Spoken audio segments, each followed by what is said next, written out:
These are the front seat covers for the Jaguar XK120 open two-seater Roadster model.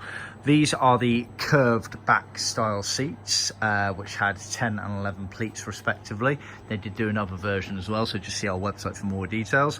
These have been made to original specifications, so that's leather face. So for the cushions, which you get a pair of here, pretty much everything is leather apart from the retainer at the back here. So the pleats here, front panel here and the border here are all in leather. As you can see, as with any of our pleated items, genuine tuck and roll pleats here. So you get a pair of cushions.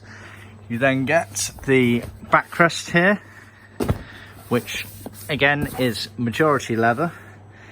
So the pleated panel here is leather, the L shapes around there is leather, and then this top border here is also leather with the retainer again in vinyl. You get for the back of the backrest 2 moquette pieces here, which trim to the back. Then you also get some loose vinyl covers that goes down the inside vertical edge of the backrest, whereas those ones there go on the underside of the back of the backrest.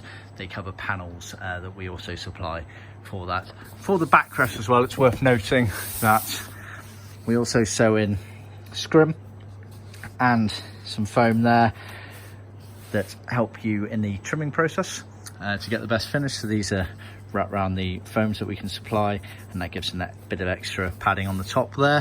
So it's all part of the kit. We sell the seat covers as a set, as you see here, or they are automatically included as part of the trim kit, where it is cheaper overall. So bear that in mind. It's also worth noting on this kit here, we've actually used the official Connolly Vaumol leather.